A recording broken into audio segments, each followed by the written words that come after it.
With all the recent changes in legislative activity, it's really hard to navigate as a property manager. On today's episode of Bootstrappers, we're going to talk about exactly what the law is and how to avoid lawsuits. We're going to speak with NARPHAM President Scott Abernathy. That's next on Bootstrappers. This is the Bootstrappers Show for Property Management, powered by NARPHAM, a podcast where we have real conversations with industry experts that you can apply to your life and business. Welcome to Bootstrappers, where we talk about topics related to the real estate and property management industry. I am your host, Jeremy Aspen, and this is my spouse, Gwen Aspen, lovingly known as Gwenny Poo. Oh my God. So today we're going to talk about the legislative landscape surrounding property management industry, which, the heart of the issue was the eviction moratorium. But we've had another conversation with Scott Abernathy of NARPHAM, who joins us again today. He's the president of NARPHAM. He's also the president of Property Management, Property Management Inc., PMI Professionals. He's also the author of a book, Kingpin Landlord. So first, let me do that. Let me introduce Scott. Thanks for joining us today. My pleasure. I'm glad to be here. So many of you have been concerned about the eviction moratorium, and we, like I said, we had that discussion. We want to get it drilled down into a couple of other topics that have kind of taken a back seat, and those would be issues such as the what are all the topics we're going on? Well, the ADA, there are a bunch of ADA lawsuits going out against property managers. We want to know more about that. And then also where things stand with the support animals, which is always a huge issue. And then I definitely wanted to also touch on the carbon monoxide detector laws. And there's that and disparate impact. So we could have an entire show on just those issues easily. But because Scott is somebody that I've known for years to be very involved in politics, generally speaking, but also the politics of our industry, it's just, we're queued up to have a really fun conversation about these issues because, besides me, Scott knows about as much as anybody, more than everybody else in the world. I'm just kidding. He actually knows way more than everybody. Which one do you want to take on first? I think we should talk about the ADA lawsuits because actually, Scott, I'm just rusty on this stuff, which is funny because Jeremy and I are super big political nerds. But frame the issue that these lawsuits that are coming up against landlords regarding the ADA. Sure. I've got to take issue first on who's smarter real quick first. You lose. Unless who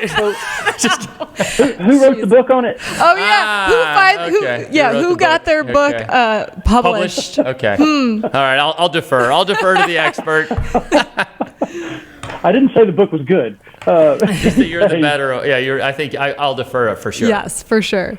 Well, I see somebody is going through the National Association of Residential Property Managers issues page on our website. I did. Right? You rattle off a lot of our issues that we've dealt with. The ADA one is one that's aged a little bit. Briefly, that was something that we are working with the NFIB, the National, it's the Independent Business Organization. I forget what it stands for, but anyway, it was what they called drive-by lawsuits. It would be a lawyer or whatever would drive by a property and say, okay, look, that ramp is wrong. And they'd get somebody to file a suit just right there. And they'd be found, guilty and fined and had to pay all the legal fees. It was a money grab for the legal industry. Hey, can't blame them. You got to make money how you can make money, right? Some things have changed on that. A lot has changed on that, actually, since that was written. That's probably 3 or 4 years old on that one. It's not a big fight anymore because now we've got the opportunity to cure whenever something like this happens.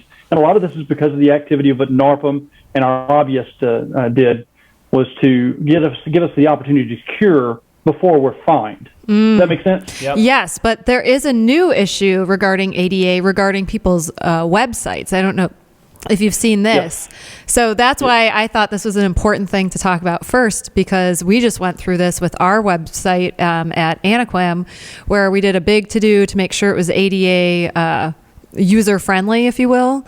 And so that's something that there are still drive-by lawsuits regarding that issue. And they don't even have to drive. Yeah, they can just look up your website, and if it's not ADA compliant, you could be subject to a lawsuit. I don't know if you have gone through that issue at all. Yes, and that was a few years ago that came to the surface also, where we all had to rebuild our websites to make sure that they were accessible to those that couldn't see or hear, which is understandable. We don't want to discriminate against anybody. Sure.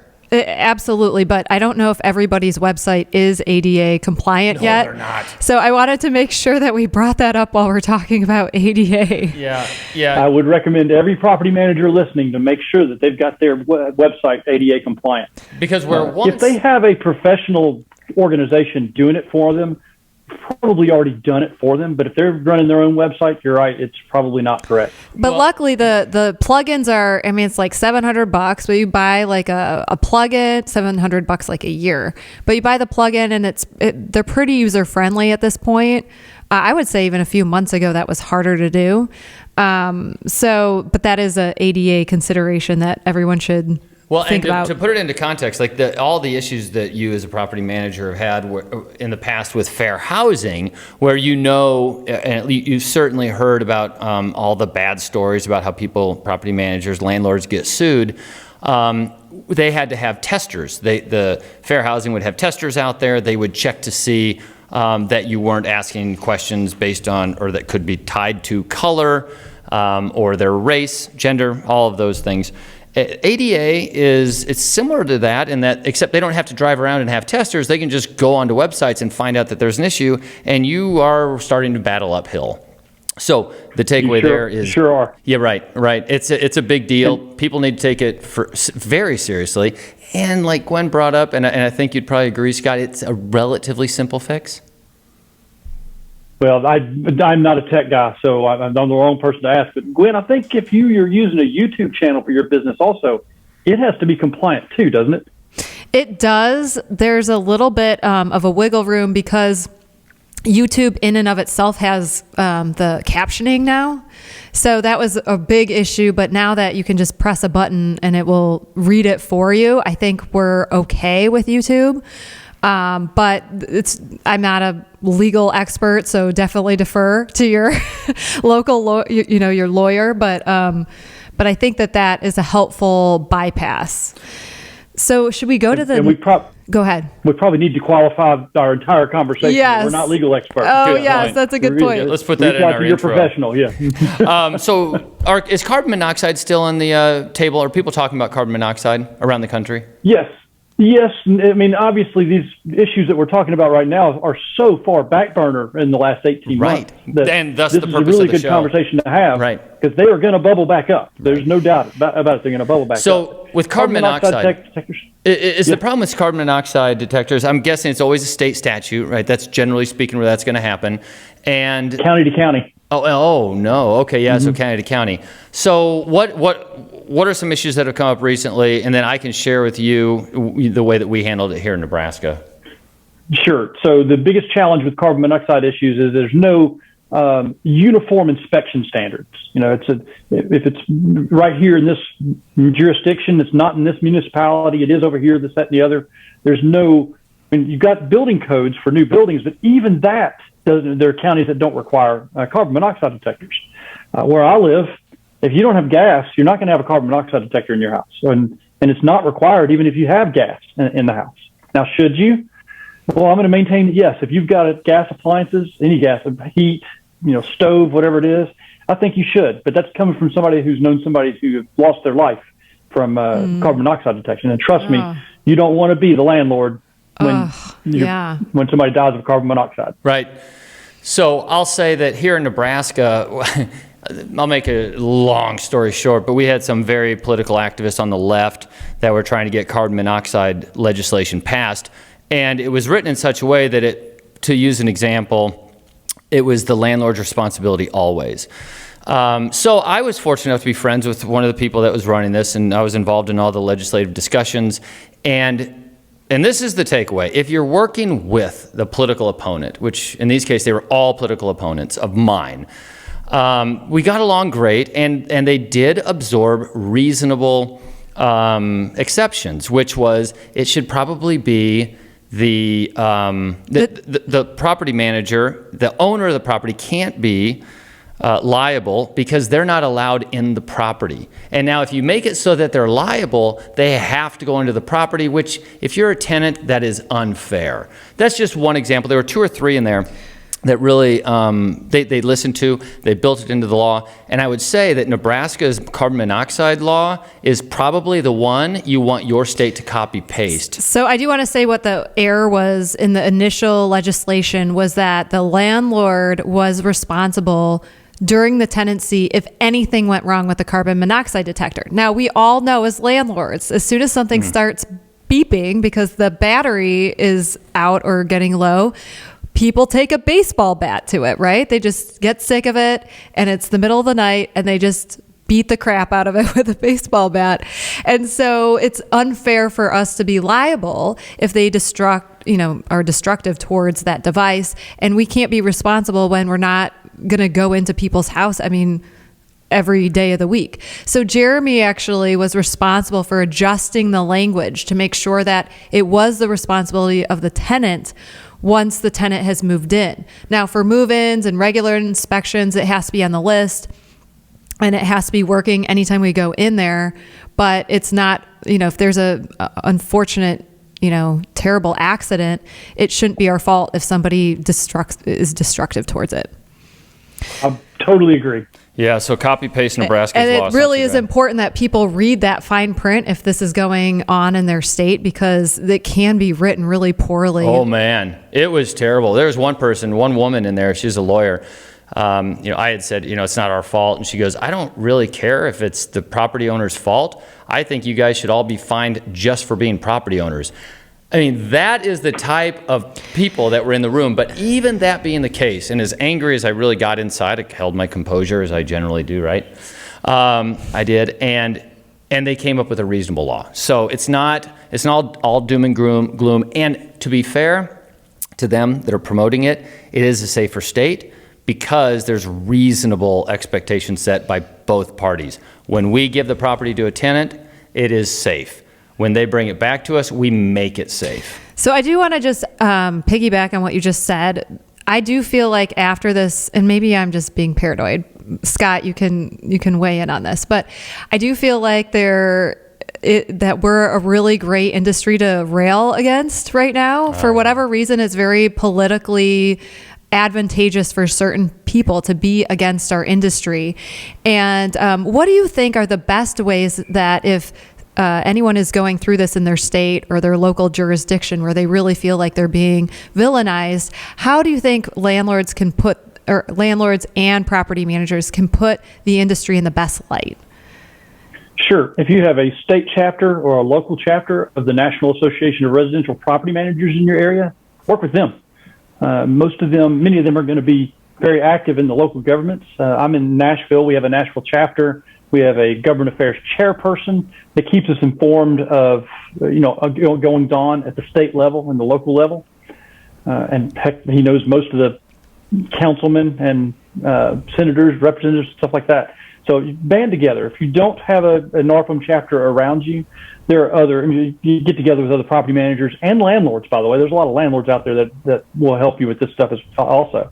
Not a bad place to get business either. If you can buddy with landlords to carry a charge together. Right. To that. The other thing that I think we need to do is just really position ourselves as a small business industry. No one dislikes small business. Everybody dislikes large business. I mean, if you're of that ilk. But small business is something that I don't think we bill ourselves enough as. And so when people are going after or villainizing the industry, I think we'd like, hey, we're just small business. We're tradesmen in many cases. We're just trying to provide safe and affordable housing to people. And when we go in from that viewpoint or remind people that that's who we are, I feel like the guards come down a little bit more. So that's just been my experience working on some of these challenging issues in our state. And Jeremy and I have done a reasonable job of partnering with people and finding some area of compromise, like, hey, none of us want anyone to die from carbon monoxide poisoning. Let's just start with no one wants anyone to die. Or if we were doing a lead paint discussion, like no one wants kids to be poisoned. We're all on the same page there. And we're small businesses. We're just trying to figure out, efficient, affordable ways to manage this, because you don't want to villainize us. We're a property management company. The people that you're worried about are these underground property managers that are doing things below board, but that's not us. And so anyway, that line of thinking has helped us be more productive in these statewide conversations, just as a side point.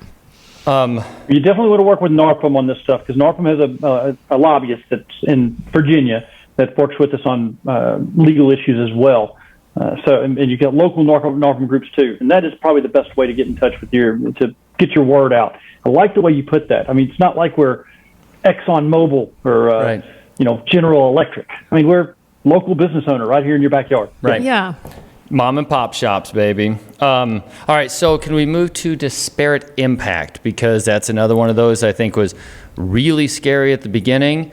COVID kind of jumped in, I think has taken away a lot of that, the acidity of the conversation, but I don't think it's been resolved. And I certainly don't think a lot of the members of NARPM or in my industry are comfortable with disparate impact yet. So what's the deal with disparate impact?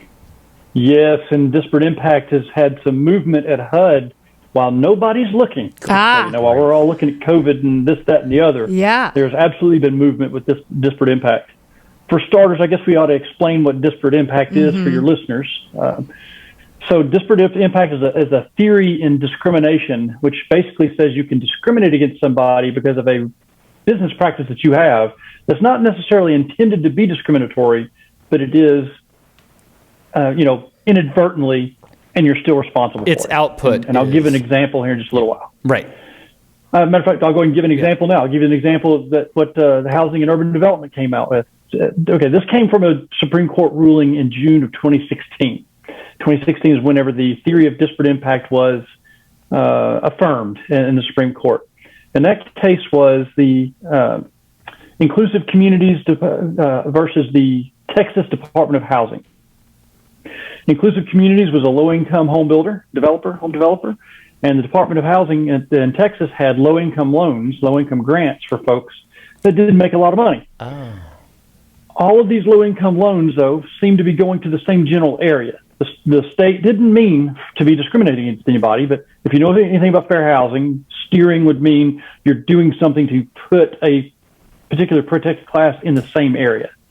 Well, that's what Inclusive Communities claimed, that they're given these loans, they can only buy these low-income houses with these loans, and all these low-income houses are in the same general area, therefore the state was steering them there.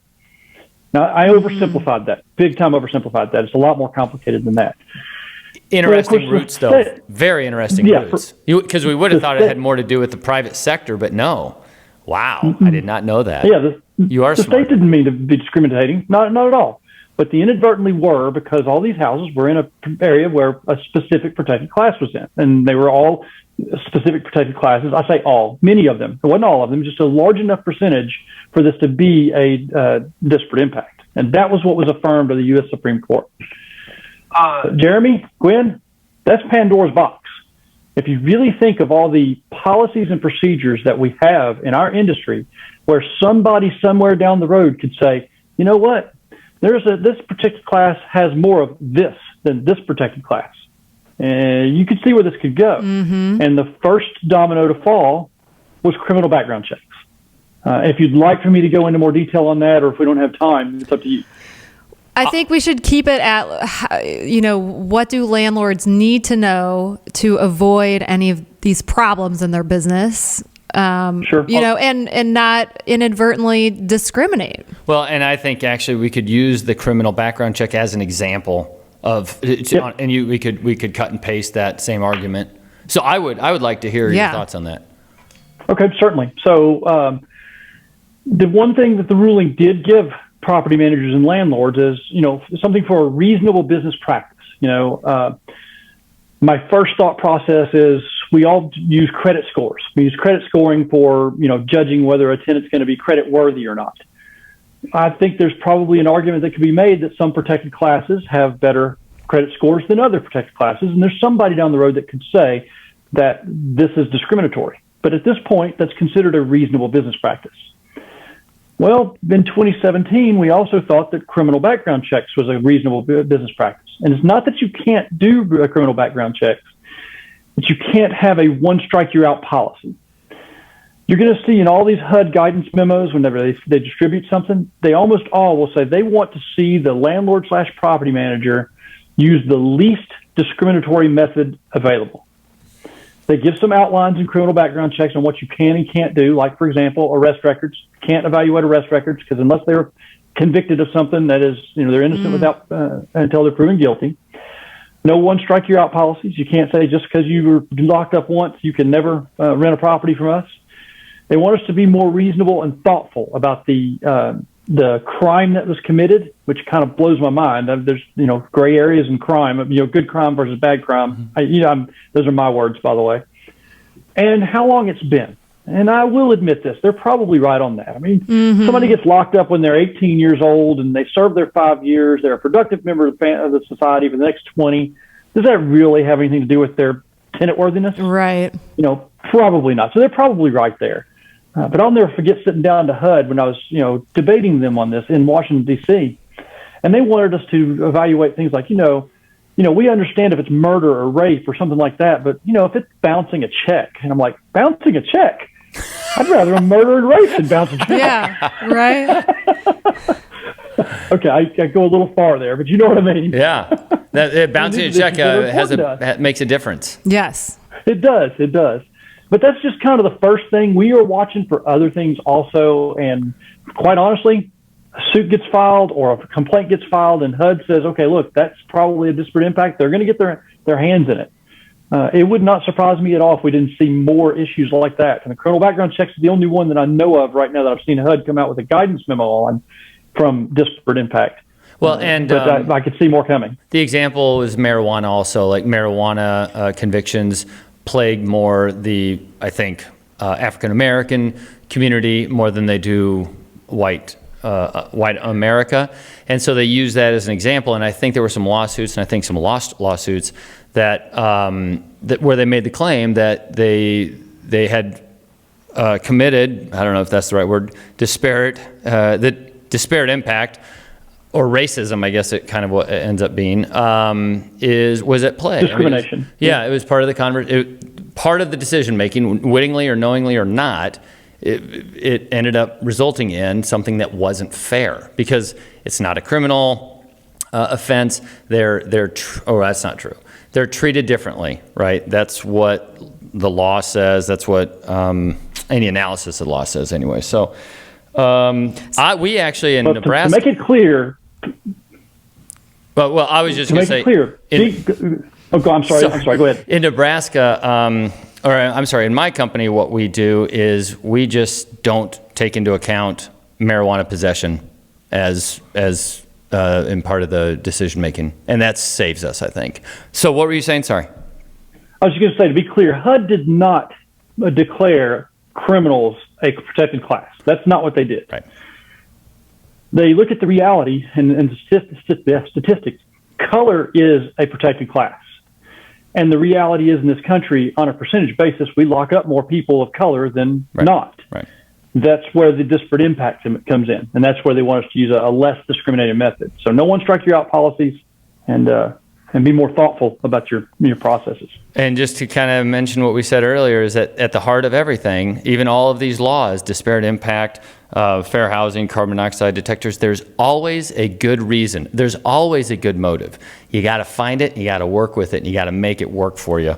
How about discriminatory taxes and fees in real estate? So this is something, because we're such a salient industry to rail against, I wonder if this will be more common post-COVID, or the moratorium on evictions. What kind of discriminatory taxes and fees are you seeing in real estate, and what can property managers do to combat that? Sure. And keep in mind, discrimination does not necessarily mean racism, and that's not what we're talking about here. What we're talking about is business discrimination. We're talking about landlords being discriminated against more than anything. You're seeing communities all across the country do things like impact fees whenever somebody chooses to rent a house, or are landlord registrations with high fees attached to registering your property as a rental property. And these are all, only taxing landlords, not anybody else, to, spread that money throughout the rest of the community. And it's only landlords. And that's the frustration there, is the discrimination against the landlord in that case. Reality, I say this is reality, it's not, but the way it looks anyway is if they tax us more as a landlord, well, we got to pass that on to the tenant, right? So rents have to go up. But we all also know that the reality is we can only get so much rent for a property, and the market decides that. We don't. You know what? No expenses do. The market does. You're the only person that's ever brought that up, and here's what happens then. So yes, we get an extra $100 a month expense, right, for fees. Fine. And let's say the market won't allow for an additional $100. Then what happens is you get deferred maintenance. I mean, it does show up on a balance sheet, whether it's in black and white or not. It does absolutely show up. If a property manager can't, or an owner can't make a certain amount of money on their return, then they're going to be forced to do something to realize some value that makes it worth continuing. And that ends up being, if you play it out over the course of years, and especially in more troublesome neighborhoods, it turns into properties that are going to be bulldozed at the city's expense. And a bigger societal problem. You just suck the equity out of the neighborhood if you keep doing that stuff. Over time, it affects the tenancy and affordable housing. Right. That's what it really affects. I mean, I can't just make a $100 increase in my rent today, but over time, you're going to have to catch that up, or I'm not going to have that property anymore, and it's going to be off the landlord's list to be available to rent. So the more of those we pull out, the more expensive housing gets. So ultimately, it does trickle down to the tenants, and it's a burden on them. But initially, it's the burden on the landlord if they choose to remain being a landlord. In Oregon, I don't know why anybody would remain to be a landlord in Oregon with all their fees and taxes and stuff like that. So, well, this has been super interesting discussion. So NARPM is having a national conference October 26th through the 29th in Kansas City. Do you want to tell our listenership about that? I'd be more than happy to. And for starters, NARPM, you've heard me say it already, stands for the National Association of Residential Property Managers. I am the 2021 president. If you are not a NARPM member, I'd love for you to go to narpm.org. That's NARPM.org. Check us out. I think you'll like what you see. We have our national convention that you can join us in Kansas City, and you have the dates there. Yes, the 26th through the 29th of October. 2021. Thank you. Yeah, that's right. And it is going to be live. It's going to be at the Lowe's Hotel there, which is a practically new hotel. You're going to have a lot of fun there. We're going to be raising money for charity also, for Meals on Wheels America. We're going to have a bowling tournament to raise money there for that. So that ought to be fun. Matter of fact, I went bowling last night. I didn't do very good. I think what I would like it to do when we're down there, I'd like it to be we donate $1 for every pin that we knock down. That's a great idea. Yeah. Or that we don't knock down. That would be even better. That would be better, especially for me. That would be better. But yeah, come join us. You're going to learn an awful lot about property management. What I like about NARPM is you don't know what you don't know. And you're going to know once you join NARPM. And, as people, I know a lot of houses are turning over right now, and people are losing unit count or door count. And one of the ways to gain doors is when you're sitting down with an owner, if you know the ins and outs of the laws, if you are at these conferences and you know everything about property management, you're going to win when you're competing against other property managers who aren't NARPM affiliated.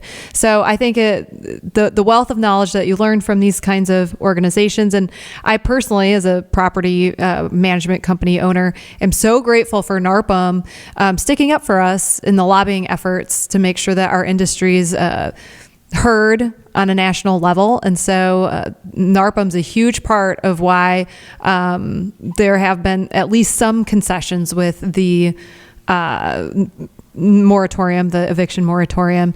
And, some of the laws that are less stringent than they could have been is because of those lobbying efforts. Well, and I'll also say that while there are lobbyists in Washington, D.C., which I think is important, any issues that come up locally or at the state level in your area, you can reach out to NARPHAM, and their board or whatever it is, their committee, does touch on those. They do review those, and they'll even give you opinions to send back to legislators.